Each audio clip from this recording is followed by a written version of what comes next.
There are now many subscription design services offered by freelancers, agencies, and the like, all unlimited requests at a monthly price.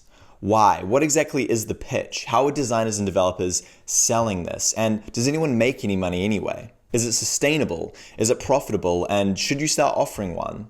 Well, that's what we're going to look at today. Everything around selling your soul at a fixed monthly price, so stick around. Alright, so let's first look at the model of a subscription design service. Usually what you'll see is different packages for design requests given 1 or 2 at a time, which for some reason means unlimited. The model is that you'll send me your design requests on an app like Trello, let's say design a homepage for a SaaS app for time management. And I'll work through those requests one at a time. And obviously there's a bit of a turnaround time for me to actually get to those requests. So let's say my turnaround time for each request is about 1 to 3 working days. So that's the short version of the pitch. You as a client can send me your design needs, as many as you want to stack up, and I'm going to work through them one by one and get them back to you every couple of working days. And so the appeal, in theory, is that a client could hire someone in-house and pay them a salary, something like $60K a year, or they could go on a platform like Upwork and find someone every time they have a design request, or they could just have a design expert that they can go to unlimited times at a fixed monthly cost. There's no need to have to talk about the budget every time because you've agreed to the price up front, so you can just get back to designing.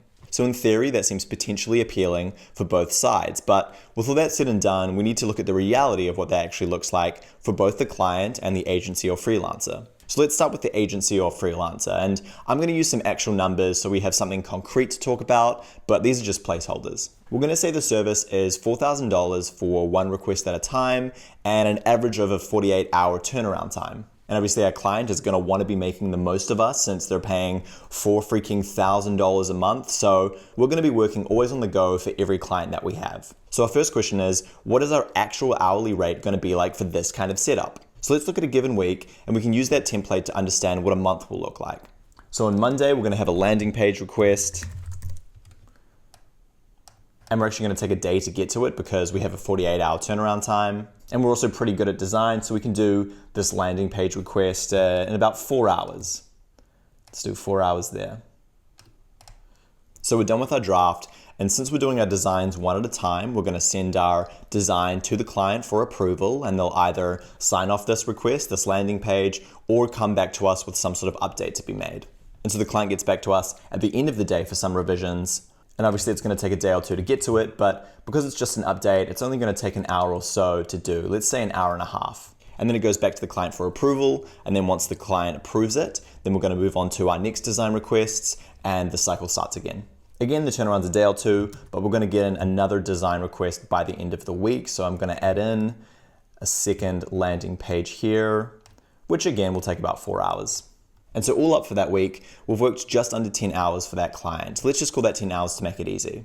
And so if we take that week and spread it over the month, we've worked about 40 hours for that one client. And so for the month, our $4,000 spread over the 40 hours for this client ends up being a $100 hourly rate. And so this is pretty good, definitely nothing to be unhappy about. And then we can start using templates and Figma to save time with our designs, and maybe we can become less of a perfectionist and save a bit more time. And sometimes our client will take a little bit longer to respond for approval. And so over time, our 40 hours might become, say, 20 hours for that one client for the month. So now our effective hourly rate is $200 an hour. And so with that, we can take on 4 or 5 of the same kind of client at the same time, and then start to be making $20,000 a month. And so this is great in theory, but a lot of things are great in theory. In theory, it'd be great to be gifted 10 puppies or move to the Caribbeans or meet your favorite celebrity. But just because the system works great on paper doesn't mean it actually works. And so the question we have here, the ultimate question, is how on earth are we going to get these kinds of clients? How are we going to find people who are going to pay thousands of dollars a month, every month, when I don't even want to pay a couple of bucks a month to get the premium version of Duolingo? There's a bit of rule of thumb that I use, which is that if everyone's already talking about it, you're probably too late to the party. Which is to say that I don't think the generic design subscription model works and scales unless you're one of the first guys doing it. And if you're struggling to get clients and you think that one more landing page offering unlimited designs is going to be that silver bullet to getting clients, then you're probably wrong. But I think the problem here is that the pitch is too generic or vague. Most businesses just don't need unlimited designs. What they're usually looking for is something more specific,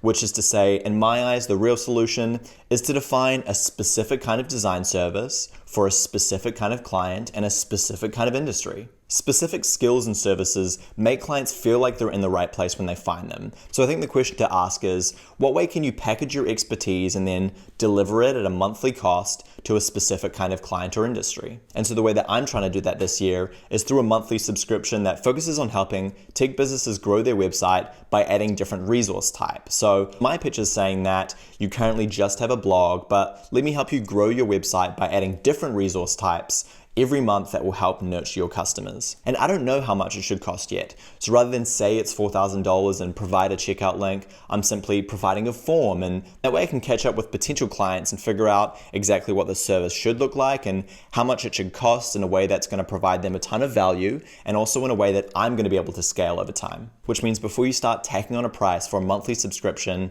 you should write a pitch or a landing page for the kind of subscription that you want to offer, but without saying a price, and see if anyone is even remotely interested in the service itself. So let's summarize. Design subscription services are definitely worth it. In theory, they're easy to manage and give you a guaranteed monthly income that you can scale over time. The problem is actually selling them. How are you going to convince people to pay thousands of dollars a month? And the right solution could be to specialize, to create specific kind of services for a specific kind of customers. A service that speaks directly to them, and so something that they're going to actually want to subscribe to. Once you have that running with paying clients, you can improve systems to save time and money, and then scale that subscription over time. Rather than create the landing page on your own website, you might find that you want to design and offer the subscription as its own separate agency, like DesignJoy or Bytesized. That way you can specialize your offer in the design subscription to that industry without having to completely dedicate yourself to that industry. So I made a couple of Webflow templates around the idea of a design subscription service. Here's one called Subscription, and here's another one called Stickers with a fancy little loading animation. And I've also made one for niching your freelancing services or agency, and funnily enough, I've called it Niche. So find those links in the description below. And I've also started making a couple of free Figma resources. So I've made one for a slide deck in Figma with a bunch of different slides on them, so you can find that in the description too. So thanks for watching, and feel free to drop any other ideas you have about design subscriptions in the comments below. But otherwise, stay safe out there, and I'll see you on the next one.